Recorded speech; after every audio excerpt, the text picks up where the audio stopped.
Muito bem, voltamos a falar direto da página do Jornal Visão Espírita no YouTube e no Facebook para mais uma gota de Espiritismo, mais uma gota de O Livro dos Espíritos, livro 3º, capítulo 1º, Lei Divina ou Natural. Estamos no item O Bem e o Mal. As questões de hoje serão 640, 641, 642, só 640, 641 e 642, porque aí muda um pouquinho de assunto. 643 é amanhã. 640, 641 e 642. Se você puder compartilhar esse vídeo, você ajuda na divulgação da doutrina espírita. Nós não ganhamos nada com o vídeo. Mais curtidas, mais comentários, mais compartilhamentos, mais joinhas, mais o Facebook e o YouTube divulgam esse vídeo, sugerem para outras pessoas e pode chegar o Espiritismo na mão de alguém só porque você clicou no botãozinho, tá bom? Então, muito obrigado desde já. Vamos lá, questão 640. Aquele que não fez o mal, mas que tirou proveito do mal feito por outrem, é tão culpado quanto o primeiro que fez o mal? Então vamos lá. Aquele que não fez o mal, mas que tirou proveito do mal feito por outrem, é tão culpado quanto quem fez o mal? Resposta. É como se o tivesse praticado, é como se tivesse feito ele o mal. Tirar proveito do mal é o mesmo que participar dele. Talvez tivesse recuado diante da ação, mas se ao encontrá-la já realizada dela se serve, é porque a aprova e a teria praticado se tivesse podido ou se tivesse ousado. Olha, essa questão, durante muito tempo, ela foi polêmica na cidade onde eu morava, por uma questão de tentativa de maquiar a consciência. E aqui entra o perigo do espiritismo, que eu falei há tantos anos, quando comecei a fazer as palestras em 97, eu falava sobre o perigo do espiritismo, já falei isso aqui em algumas situações das gotas de espiritismo. O fato é que nós temos uma mídia corrompida na cidade, que trabalha exclusivamente a favor dos seus próprios interesses. E, com isso, sempre com altos contratos com a prefeitura da cidade. Como muitas mídias por esse Brasil afora. E aí o que acontece? Só mostra o lado bom. Se vai mostrar um lado ruim já com a explicação na sequência do que a administração faria, então é uma forma de enganar a população. E com isso, evidentemente, que houve uma situação de prosperar. A empresa prosperou. E sempre foi assim. O único período que ficou sem apoio da prefeitura, contratou até gente de fora para destruir a ideia e a imagem do prefeito em questão. Tá? Só para se ter uma ideia. Então, todos os interesses sempre foram voltados nessa situação pelo maioral, pelo chefão da família. Que quando alguém não queria fazer propaganda, chegava, batia nas costas e falava: você sabe, quem não está a nosso favor está contra nós. Bom, muito bem. Quem vem na sequência? Os herdeiros que sabem do modus operandi do chefe, do chefão, e usufruem disso, são tão culpados, são corresponsáveis pelo sistema de extorsão que vive a cidade? São. Porque está muito claro aqui. Aquele que não fez o mal, mas que tirou proveito do mal feito por outrem, é tão culpado quanto aquele que fez o mal? Resposta: é como se o tivesse praticado.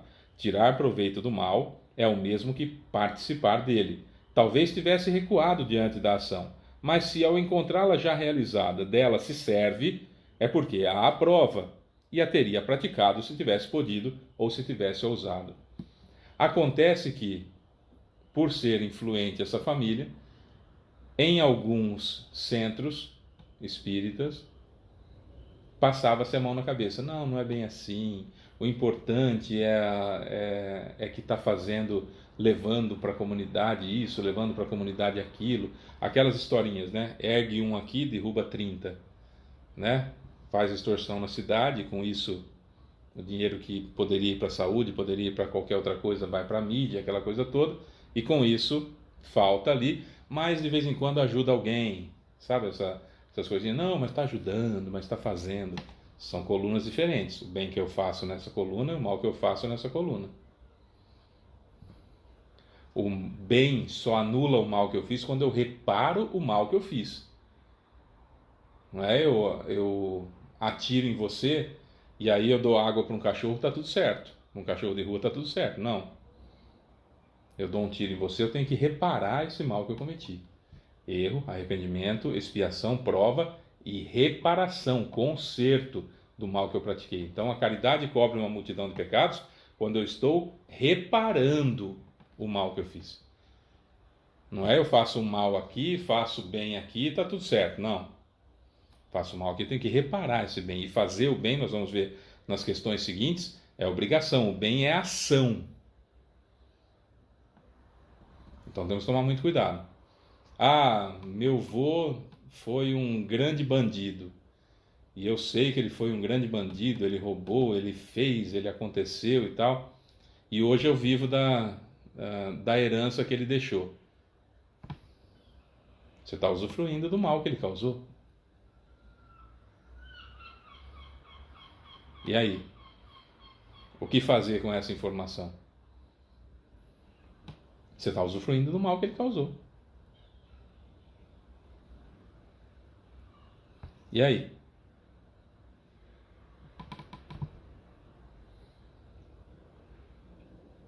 Meu pai é um político corrupto, meu avô é um político corrupto, roubou uma barbaridade e tal, e eu vivo no luxo, vivo de boa, vivo tranquilo, achando que a pobreza nem existe.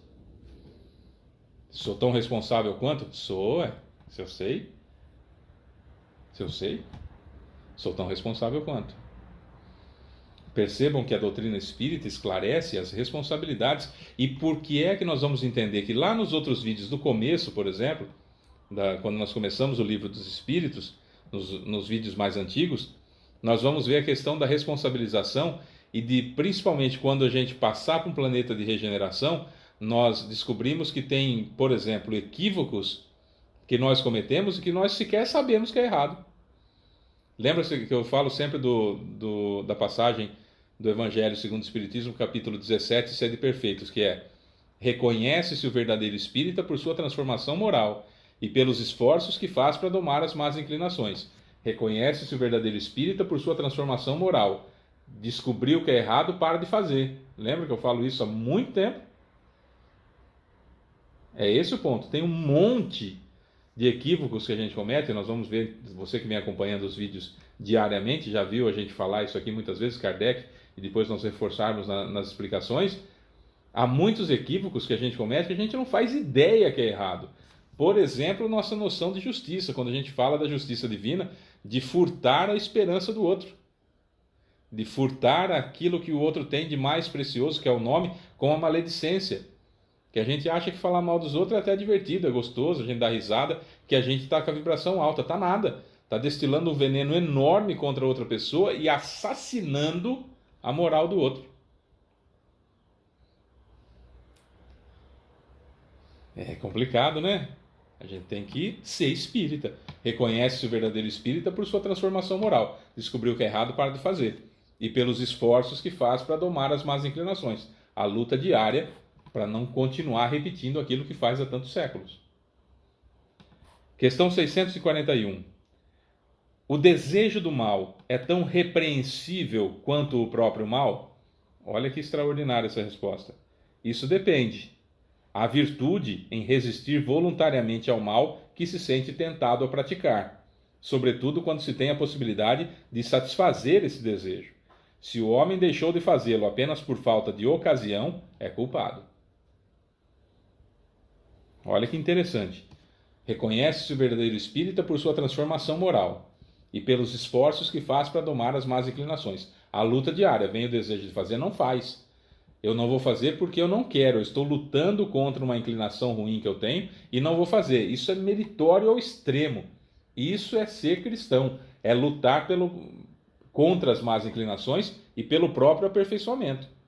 Isso é extraordinário. Não importa se vem o desejo de fazer errado. O importante é não fazer. O importante é lutar contra. O importante é resistir. Beleza, perfeito. Agora, se eu não faço porque alguém vai ver ou porque chegou alguém e eu não fiz, eu sou tão culpado como se tivesse feito. Exemplo bobo, vai.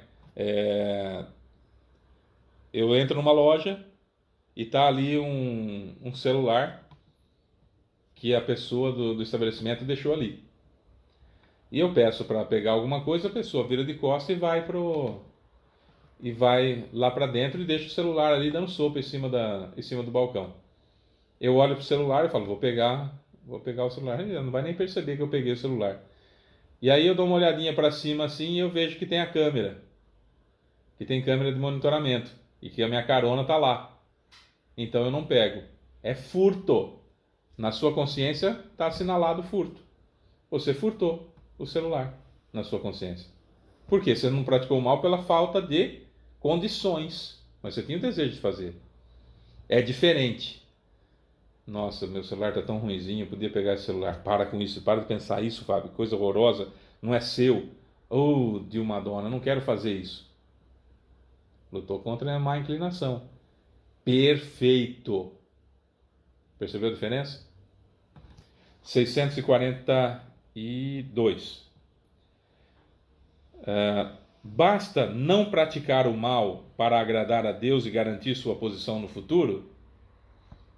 Basta não praticar o mal para agradar a Deus e garantir sua posição no futuro? Resposta: não.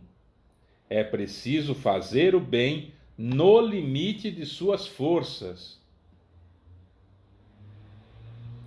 pois cada um responderá por todo mal que haja resultado de não haver praticado o bem. Frase perturbadora. Perturbadora que afasta pessoas de centros espíritas. Que as pessoas não querem ouvir isso aqui. Todo mal que resulta do bem que eu não fiz será acreditado na minha conta de infelicidade. Isso está no Evangelho, segundo o Espiritismo, que reforça exatamente essa questão 642.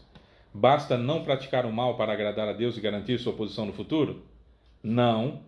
É preciso fazer o bem no limite de suas forças, pois cada um responderá por todo mal que haja resultado de não haver praticado o bem. Percebeu? Se eu não pratico o bem aqui, todo mal que resulta a partir daquilo, que eu deveria ter feito bem aqui, todo mal que resulta a partir daquilo vai ser acreditado na minha conta de infelicidade. Eu vou ser responsabilizado por aquilo também, corresponsabilizado por aquilo. Percebe? Então nós estamos falando de coisas sérias.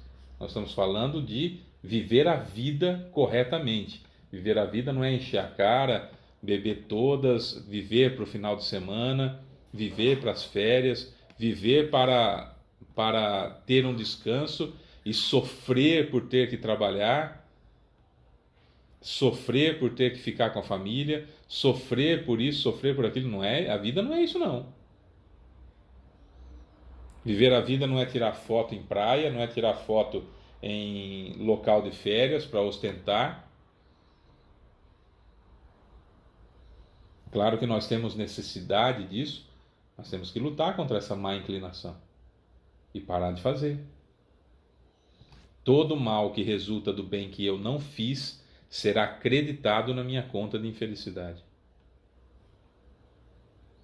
Basta não fazer o mal para agradar a Deus? Não. É preciso fazer o bem no limite de suas forças. Kardec está dizendo isso na pergunta e Jesus, o Espírito de verdade, e os seus prepostos estão dizendo: não, é preciso fazer, não, vírgula, é preciso fazer o bem no limite de suas forças, pois cada um responderá por todo o mal que haja resultado de não haver praticado o bem. Mais explícito que isso, impossível. É preciso ser correto. Todos nós falhamos? Claro que todos nós falhamos. Estou falando primeiro para mim? Claro, sou o primeiro a ouvir. Antes de gravar, antes de chegar no microfone, já passou aqui pelo meu ouvido médio, já ouvi antes de sair da minha boca. É para todos nós. Não há exceção. O único perfeito foi Jesus. O resto, todos nós precisamos ouvir isso. O segundo homem mais importante da história até hoje, que é Paulo de Tarso, também precisava ouvir isso, porque não é perfeito. E vivenciou isso, né? Vivenciou isso. Fez o bem até o limite de suas forças. O maior homem que já existiu depois de Jesus. Todos nós precisamos. Paulo dizia, no começo da sua conversão, ele dizia: aquilo que devo não faço e aquilo que não devo me vejo fazendo. Perto do término da sua missão aqui na Terra, já não sou eu quem vivo, mas o Cristo é quem vive em mim. Paulo fazia isso aqui. Jesus fazia isso aqui. E nós podemos fazer isso aqui. Só temos que descobrir aquilo que a gente está fazendo que é errado e parar de fazer. Fábio, mas eu herdei a herança do meu pai, o que eu vou fazer? Eu não vou usar essa herança? Dê um fim útil a ela, não dê um fim especulativo. Não perpetue o erro que os seus pais cometeram. Entre no Evangelho e leia utilidade providencial da fortuna. Para que existe a fortuna? Por que é que alguém nasce na fortuna?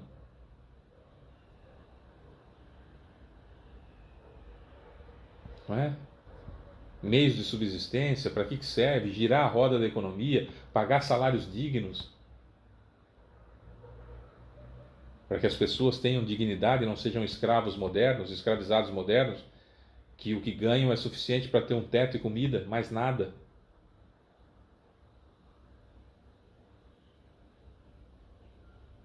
Entra lá no Evangelho, utilidade providencial da fortuna, lê lá.